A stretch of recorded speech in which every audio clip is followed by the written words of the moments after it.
basic science research is almost identical in many countries because it is based on very strong principles to go from step 1 to step 2 to step 3 and so on. When it comes to field like an epidemiology, it's much more complicated than that.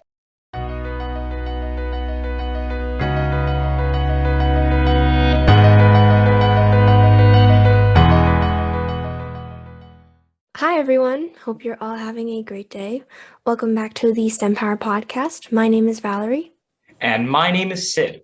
Today, we will be interviewing an esteemed scholar in the field of epidemiology, Dr. Rama Nair. Thank you so much for taking the time out of your day to speak with us on our podcast. If you would like, you can introduce yourself to our listeners now. Okay, my name is Rama. Full name is Rama Chandran Nair, known as Rama Nair.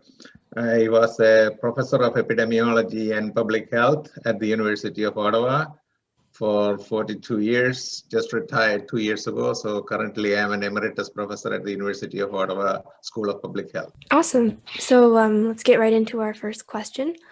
Why did you choose to study epidemiology? Okay, there are two reasons why I chose epidemiology. The first reason was to be able to teach medical students on how they use of epidemiology and biostatistics in their daily practice. Most of the doctors are interested in curing patients or treating patients. So when it comes to prevention and public health, we need data science like statistics and epidemiology, which are not very well accepted by the medical students when they come into medical school. So my interest was to encourage them and make them feel comfortable and then help them study the subjects properly and then use it in their daily practice. And the second reason was to develop methodology for medical research, both in public health and in clinical trials and other health studies. Awesome. That's very interesting. All right. Next question.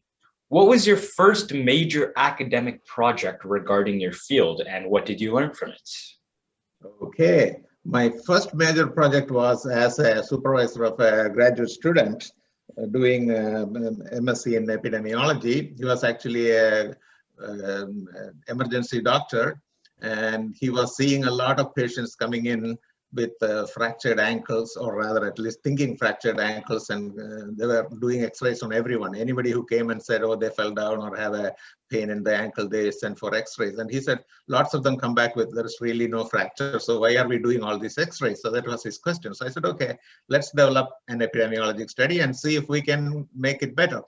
So we developed a rule by which we can screen with some questions a whole lot of people who don't need x-rays in advance. Of course, then he said, well, Dr. Nair, I cannot simply send somebody home without x-rays because then I will get sued if they do actually have x-rays. So I said, okay, we can make a rule in such a way that we don't really miss any fractures, but at the same time, we will screen out people who do not have fractures. So we developed a rule which is now known as the Ottawa ankle rules. It's a very famous rule now.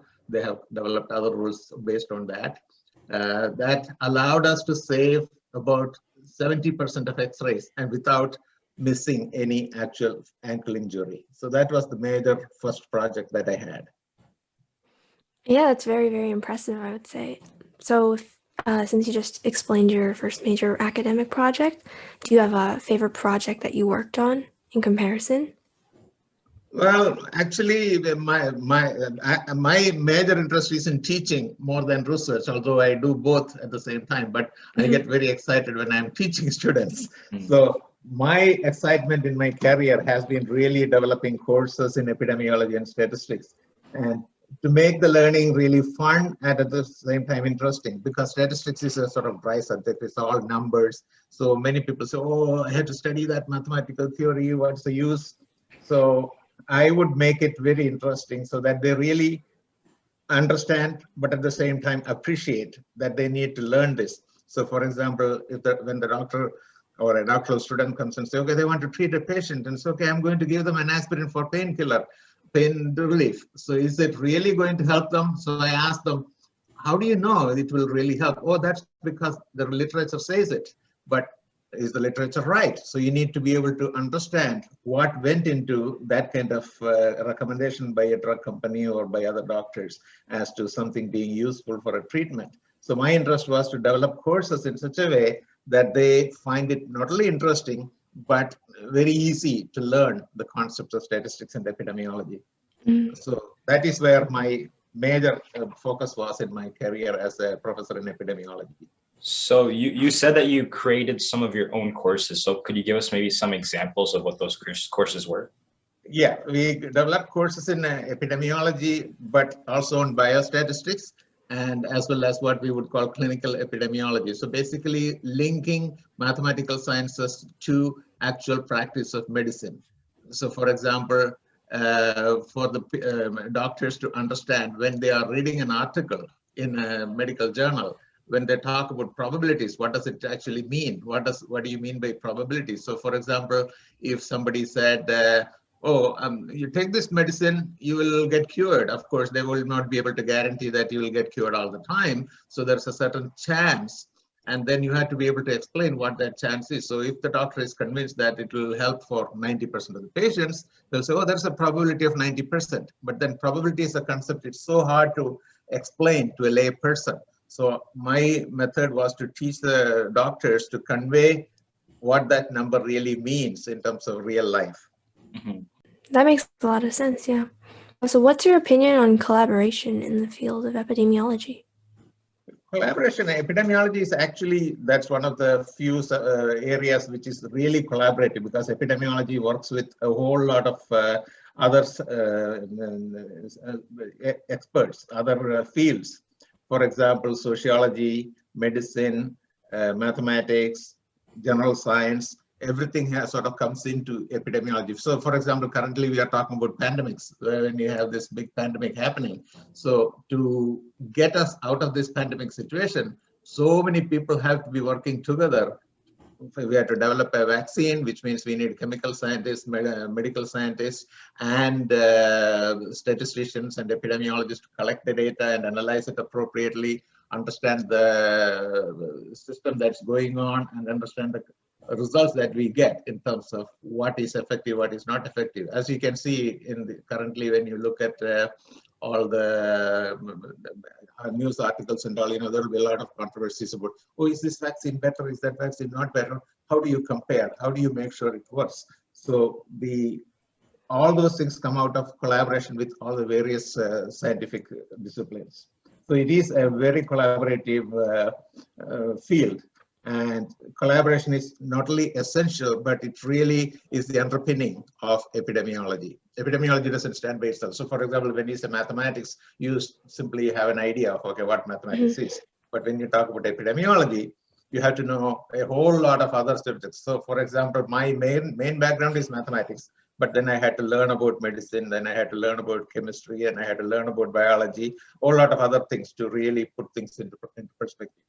Yeah, that's very insightful, and I absolutely agree with what you said about, collaboration being prevalent in all sorts of, different fields, not just epidemiology. Yeah. Yeah, it is true for most subjects that we study, but in epidemiology, it's paramount because it's especially true. It's especially true because we have so many subjects that interplay to make an epidemiologist's life easy. Yeah. So in your opinion, what's the best learning environment for students? I'm sure you've seen and taught a bunch of different types of students. So maybe, different students would have different environments that they would thrive best in. I'm not sure exactly what you mean by that. When you say environment of students, did you have anything specific in mind? Do you think it's sort of like how you explained how, different courses, you try to make them more interesting for the students as well as easy to understand? Is there, like a learning environment that you found for students, like more chill, relaxed, or like more uptight? Which one works better, sort of? Well, when it comes to the type of student environment, first of all is their background. They have to have some background and knowledge. So they have to be very thorough in whatever they are going to study. So when they are, for example, a medical student, when they come in, they may not be as strong in mathematics as some other subjects because they always concentrate on science subjects and really don't pay as much attention to mathematics because they don't see the relevance of mathematics when they are thinking of becoming a doctor. So one of the first things that we have to do in terms of getting their environment appropriate for study of epidemiology is to introduce them to the mathematical concepts that will be relevant for them. Again, they don't have to know very high advanced calculus or anything like that, but we need to make them understand the basics principles of mathematics. For example, actually it's quite funny because recently I saw a graph, a cartoon where there was this professor talking about exponential curves, and the students were sitting in the class, and one of the students was commenting to the another student, "Oh, this is crap," as if we are ever going to use this. But now that really put me in a very funny situation, because that's exactly what I used to tell the medical students when they come to my class, and when I talk about exponential curves, they totally get turned off, because they said, where are we going to use exponential curves in medicine? But now with the pandemic, it becomes so clear why it is interesting, why it is necessary to learn exponential curves, right? So absolutely, that kind of relevance is what I do in my courses. What I do is essentially bring life to the numbers, bring life to what I'm teaching in terms of the real life. And that makes it very interesting. So the student's background, so I make sure, instead of the first class saying, okay, let's talk about mathematical theory, we say, okay, let's go ahead and think about what is it you want to do and where I can relate it to what I know in terms of subject, and sort of bring it into their real life situations. And that makes it very interesting for them. So that is one of the things that I expect in a student background. The other thing is, of course, they have to, as with as a professor, I expect all the students to be very keenly interested in studying. So that's another, study environment has to be good. So we have to provide that. Those are the main things that I think about in terms of student background or student environment that I look at. And to summarize, what I would say is a setup where inquiry is promoted in a safe, supervised, unbiased manner. And the other thing that I encourage my students is always question. And that's one of the other things, again, as a professor, I would expect all the professors to do, but unfortunately not all do, is to encourage them to question. It doesn't matter how silly the question may sound like. As I keep telling them, there is no such thing as a silly question. Just ask the questions when you don't know. We will explore that and explain it and try to understand it, because the questions may come from all over the place. So they have to have an inquiring mind, and they have to be fearless in asking those type of questions. Because innovation and creativity is the only way you can move forward as a human race, right? So I think it's good that they're in an environment where that's encouraged and where they can ask those questions. So that's great. Yeah. And as students ourselves, like, since Sid and I are obviously students, it's really nice to hear that there are teachers out there that really encourage the sort of innovative thinking that we both share. And it's awesome that you also include some sort of interactivity in the course, which would, I think, in my opinion, make it a lot more, interesting. Yes, definitely. Yes. The other thing is the students, the students, when they come to the class, they come with primary interest of getting an A+ in the course, and that's what their interest is. They don't care what they're learning if they want an A+. Yes. The professor wants them to learn. They are not interested in the A+ grade. So the merging between the two is a real conversation and real relationship between the student and the professor. So that's what I try to encourage. There was actually a quote I heard. It was, I feel like a lot of students, they chase success, but if you chase excellence first, then success will follow it automatically. So I think that's exactly right. That's exactly right. If you search for excellence, and if you get excellent, the result may not be immediate, but you will eventually succeed. So success will follow excellence. But if you do not have excellence and you just go for success, instant gratification, you may never learn what you're really looking to learn, or in the long run, it may not benefit you. All right, so now we're gonna move on to the more technical questions that are a bit more focused on your field of study. So this question is actually very, very important for today's climate. So what steps would you take to contain an epidemic or a pandemic? What steps to contain? Again, it's a very, very difficult question to answer, because it depends on the epidemic or the pandemic, whatever you want to call it. The epidemic becomes a pandemic, whatever it becomes.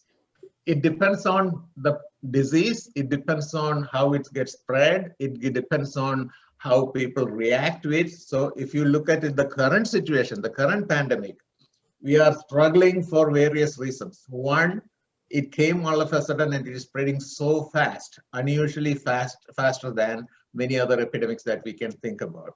And that makes it very difficult to control. Because whatever we do, we are one step ahead and the virus is 2 steps ahead of us. And that makes it very difficult to control it. The other thing is people get tired when they have to do the same thing over and over again for a long time.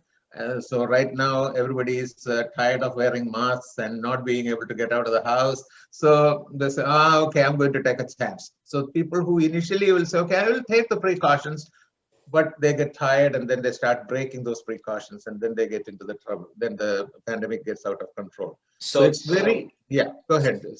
So that's why you're saying sociologists also have to be involved when epidemiologists are making the process, right? Because they have to take into consideration what it'll actually do to people and the minds of people when they're mandated to go through these repetitive procedures in order to prevent the spread of a disease. Exactly. As I said before, in epidemiology, we collaborate very frequently with sociologists because it's not only the theory, but how do you apply it in public, in people? And when we give a prescription to a patient, it's very easy to make them take that because there is specific disease that we are talking about, and it's very easy to make them understand, okay, this will help you. But when you're talking about a public health type of measure where it is population based and you don't see the results immediately, or you cannot even see it in the near future. So, and then when you also have restrictions on the other hand, then it becomes very difficult. So that's where sociology is very important in that, in terms of how do you communicate, how do you manage the messaging. It's not only the measures that you put in, but the messaging of the measures also become very important. I'm sure the study of, how the human psyche, I guess, is affected during these times is also something that psychologists are also studying.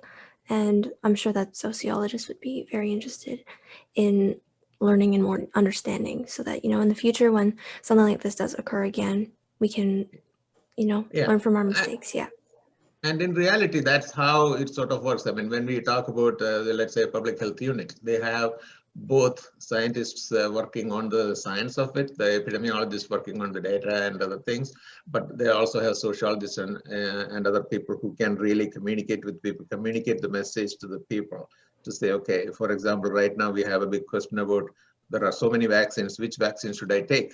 And clearly science can say, okay, this vaccine has 98% efficacy, this one has 96%. And so it will give you an idea of, okay, maybe I should take this one rather than that one. And then the sociologists have to come and say, well, as a matter of fact, it doesn't really matter. You can take anything that you get as long as it has a reasonable efficacy, because overall our goal is to make sure that the general public is protected. So lots of people come into any of the decisions that you are taking. And what method would you use to convince people suffering from infectious disease to talk to you? Oh, I don't know if talking to me is going to help them, but the only reason they can talk to me is I can explain to them very hopefully in a manner that they really understand why it is important to listen to the public health people, why it is important to follow the rules that is put forward. Again, as you have probably noticed in this pandemic over the last year, even the recommendations that come from public health has changed. And so that immediately make people think, wait a minute, do they really know what they're talking about? Because they are changing their tune every few months. But so we have to be able to communicate to the people that that's because the science itself is changing, the virus is changing. So it's not because we didn't know. At that time, that was the best information. And now we have better information. So we are changing the rules or the guidelines. And as we get better, those rules will change also. And once people understand that, it will be easy for them to accept that. But many times we forget to explain that. We simply say, okay, here are the rules, go ahead and follow this. And initially they might take it and then they say, oh, wait a minute, they just told me don't wear mask. First 3 months they said don't wear mask. Now they are saying wear mask. What is this? They don't know what they are talking about. So why should I listen to them? So we had to convince them that we really know what we are talking about, and there is a system behind the madness that we are speaking. Yeah, that makes complete sense. So I guess to some extent, although the COVID has caused a lot of problems for society, it can kind of help us when the next major pandemic or epidemic happens, because we can like study what happened now and what we could have done better and then implement that when it may reappear again, right? Exactly. And that's what science is all about. We always learn something every step, and science improves on what we knew up to that time. Unfortunately, we as human beings sometimes don't take that the way we say science should be followed. We don't do that. For example, we knew a lot of things about when we had SARS. We could have used some of those knowledge much more efficiently this time, but people forgot. People didn't think that was that important. They did try to use some of it, but they didn't systematically employ what we learned about from the previous epidemic. So that put us back a little bit. So as you were identifying exactly in a scientific manner, what we should be doing is building up on what we already knew. But sometimes we forget, people change, systems change, and we don't do it in a very systematic way as a scientist would do in a lab. If in a lab I am doing research, I will use all the previous information systematically to change or to do what I am doing. But in a public health perspective or in a medical perspective or in a general public, we don't do that. Yeah, we use some of our previous knowledge, but we don't use it systematically. So sometimes what happens is we miss on some crucial information. All right, sick. So our next question, what are the stages of cancer and what do they mean? We know you're involved in cancer research as well. So what would you say are the stages of cancer? Stages of cancer. I am involved with the cancer research, but I'm not particularly an expert in the cancer disease itself, because my training is in epidemiology, not in clinical science. Okay. Nevertheless, everything in most diseases, what happens is there's a precursor stage where something sort of happens and it initiates the disease in some way, and then it develops into stage 1, 2, 3, 4, and so on. In some diseases, it's fairly clearly earmarked when it goes from stage 1 to stage 2 to stage 3 and so on. Cancer is one of those diseases where the larger the stage, the chances of your survival becomes lesser and lesser. So they are much more interested in learning what stage a particular disease is. But that is true for every disease. Only thing is, in cancer, it's a little more demarcated because it's a long-term disease. It's not something that happens and immediately you die. So it's a long life period after you get diagnosed. So you are able to demarcate it by various staging and then get the treatment appropriate to that. Whereas if it's a short-term illness or acute illness, something like you went and fractured your leg, then you don't think about stages, because all you're trying to do is fix that bone and make sure you're okay, and that's very quick. So there is no staging there. Whereas in a chronic disease like cancer or heart disease, there could be different stages that you are at.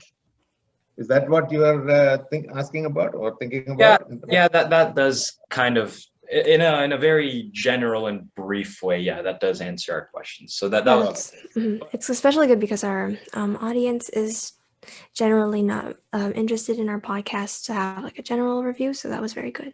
Okay. Yeah. So we know you have traveled to many different countries and you've done research in many different countries. So what differences in research and medicine practices have you noticed from country to country?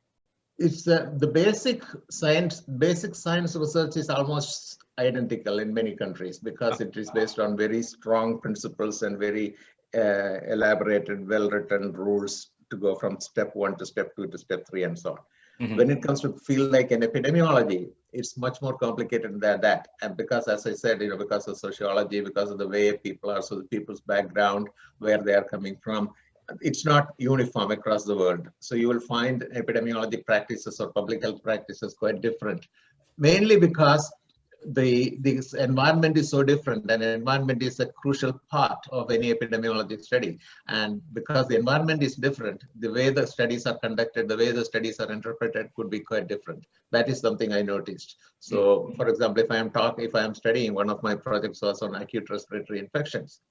So when you talk about acute respiratory infections, if you're talking in a country, it's a tropical country, and there's a lot of people working outside, and there's a lot of pollution outside, things will be quite different from a country like Canada, where we are mostly indoors, especially half of the year because of the cold. We are inside, so we are not exposed to that many allergens and all. So the pattern is quite different. So those things become important.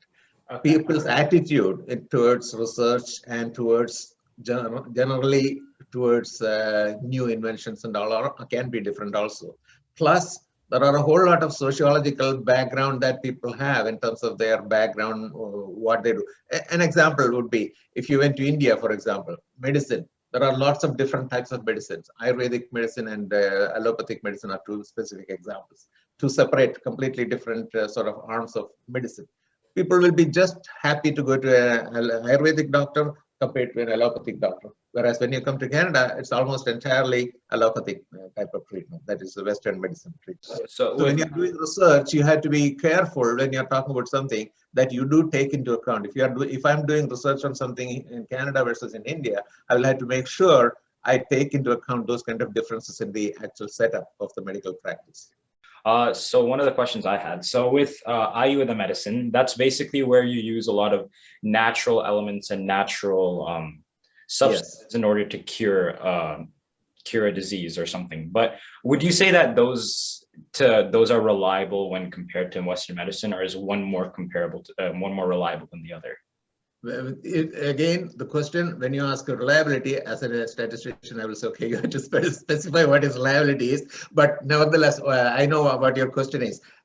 There is a basic concept that Western medicine is much more reliable than the Eastern medicine or the Ayurvedic medicine or some other, let's say, Unani medicine or things like that. And that's mainly because the Western medicine is more modern, and it has been set up in a systematic way in terms of the background, in terms of the literature, in terms of the research being documented. Whereas in the Eastern medicine, most of the knowledge comes from word of mouth, so to speak, from one person to another person. The written part or the actual experimentation was not documented as good as the Western medicine. So people think the Western medicine, yeah, I can go to the reference, I can read an article from New England Journal and I know exactly why I am using this treatment. Whereas in an Ayurvedic treatment, you have to rely on what you are taught. You don't have that much literature that you can go to. Some of the literature that's available is in ancient languages and all, and people don't even have access to that. So those kind of the separation is there, those kind of differences in the way the scientific information is managed. That is the main difference. In terms of what is better, what is not better, it's very hard to say, because for some diseases, the Ayurvedic medicine is much better than the allopathic.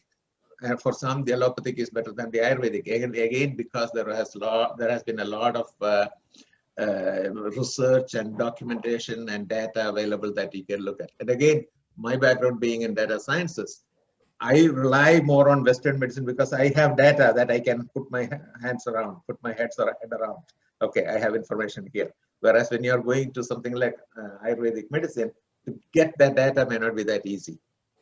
All right, Dr. Rama Nair, that was some very insightful inside knowledge on epidemiology and research. We would like to thank you so much for this opportunity to speak with you.